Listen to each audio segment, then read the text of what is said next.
Hello friends, எல்லோரும் எப்படி இருக்கீங்க? பாவக்காய் அப்படின்னாலே கசப்புன்னு நம்ம சாப்பிட்றதில்ல, ஒதுக்கிடுறோம்.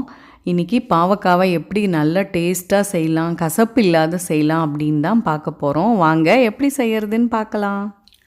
இன்றைக்கி 1/4 கிலோ பாவக்காய் எடுத்திருக்கேன். இந்த மாதிரி சின்ன சின்னதான பாவக்காய் தான். இந்த மேலே சொரன்னு இருக்கிறது எல்லாமே நான் கத்தியால் சுரண்டி எடுத்துடுறேன். இல்லைனாலும் நம்ம அதை ஸ்க்ரேப் பண்ணாத அப்படியே கூட விட்டுடலாம். பாருங்கள், இந்த மாதிரி நல்லா ஸ்க்ரேப் பண்ணி எடுத்து வச்சுருக்கேன்.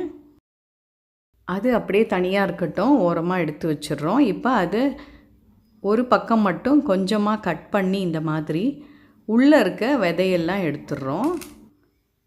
பாருங்கள், இந்த மாதிரி விதையெல்லாம் எடுத்து அந்த விதையும் நம்ம தனியாக எடுத்து வச்சுக்கலாம். 2 ஸ்பூன் தூள் உப்பு எடுத்து நம்ம பாவக்காவோட மேலேயும் உள்பக்கமும் நல்லா அழுத்தி தேய்ச்சி ஒரு பாவக்காவாக தேய்ச்சி நம்ம இந்த மாதிரி தனியாக எடுத்து வச்சுக்கணும். மேல் தோல் சுரண்டி எடுத்து வச்சுருக்கோம் இல்லையா, பாவக்காவோடைய மேல் தோல், அதுலேயுமே 2 சிட்டிகை அளவு உப்பு சேர்த்து அதையுமே நம்ம கலந்து தனியாக எடுத்து வைக்கணும்.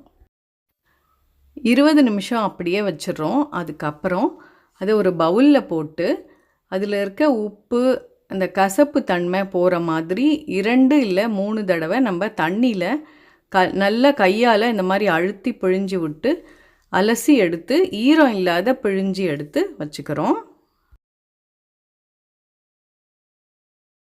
நம்ம துருவி வச்ச பாகக்காயோட மேல் தோலில் இருக்க அந்த துருவலையும் இந்த மாதிரி ஒரு வடிகட்டி ஸ்ட்ரெயினரில் போட்டு அதையுமே நம்ம உப்பு போகிற வரைக்கும் நல்லா வாஷ் பண்ணி எடுத்து ஈரம் இல்லாத எடுத்து வச்சுக்கிறோம்.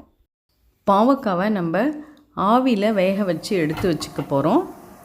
தண்ணி நல்லா கொதித்ததுக்கப்புறமா இந்த மாதிரி இட்லி தட்டில் பாவக்காவை எல்லாம் அடுக்கி ஒரு 5லேருந்து ஒரு 7 நிமிஷம் வரைக்கும் நம்ம அதை வேக வச்சு எடுத்து வச்சுக்கணும். பாவக்காய் வேகிறதுக்குள்ளே நம்ம ஒரு மிக்ஸி ஜாரில் 2 கைப்பிடி அளவு சின்ன வெங்காயம் சேர்க்குறோம். கூடவே இஞ்சி பூண்டு பேஸ்ட் 2 ஸ்பூன் வர அளவுக்கு நம்ம இஞ்சி பூண்டு சேர்த்துக்கிறோம். மாங்காய் அரை மாங்காய் அளவு நம்ம அதை கட் பண்ணி சேர்த்துக்கிட்டு 4 பச்சை மிளகாய் கட் பண்ணி சேர்த்துக்கிறோம். 1 ஸ்பூன் சீரகம், 1.5 ஸ்பூன் மல்லித்தூள் சேர்த்துக்கிறோம். கூடவே மிளகாய்த்தூள் 2 ஸ்பூன் சேர்த்து 1 ஸ்பூன் உப்பு போட்டு நம்ம இதை நல்லா பேஸ்ட்டாக அரைச்சி எடுத்து வச்சுக்கணும். கடாயில் 4 ஸ்பூன் அளவு எண்ணெய் ஊற்றி இந்த பாகக்காய் பொடியை இதில் சேர்த்து நம்ம நல்லா வதக்கணும். வதங்கினதுக்கப்புறமா நம்ம மசாலா அரைச்சி வச்சுருக்கோம் இல்லையா, அதை இதில் சேர்த்து பச்சை வாசனை போகிற அளவு நிதானமான தீயில் நம்ம அதை நல்லா வதக்கணும். பாவக்காய் விதை பிடிக்குன்றவங்க நம்ம அந்த விதையை கூட மிக்சியில் பவுடராக அடித்து இது கூட சேர்த்து வதக்கிக்கலாம். நான் இப்போ இங்கே சேர்க்கலை. பொடியாக அரிஞ்சு வச்சுருக்க கொத்தமல்லி தழை சேர்க்குறோம். அதையும் சேர்த்து நல்லா கலரி பாருங்கள், இந்த மாதிரி நல்ல வாணலில் ஒட்டாத வரணும். இந்த மசாலா நல்லா ஆறுனதுக்கப்புறம் நம்ம பாகக்காய் வேக வச்சுருக்கோம் இல்லையா, அதை எடுத்து அது உள்ளே இந்த மாதிரி பாருங்கள் ஒரு சின்ன ஸ்பூனை எடுத்து இந்த மசாலா அது உள்ளே நல்லா ஸ்டஃப் பண்ணி நல்லா உள்ளே பிடிக்கிற அளவு துருத்து இந்த மாதிரி மூடி எக்ஸஸாக இருக்கிறத நம்ம எடுத்துடுறோம். இந்த மாதிரி எல்லா பாவக்காவையும் ஸ்டஃப் பண்ணி வச்சுட்டு கடாயை அடுப்பில் வச்சு கொஞ்சமாக எண்ணெய் ஊற்றி அது நல்ல சூடானதுக்கப்புறமா ஒரு பாவக்காவாக நம்ம இந்த மாதிரி எண்ணெயில் அடுக்கி வச்சிடுறோம்.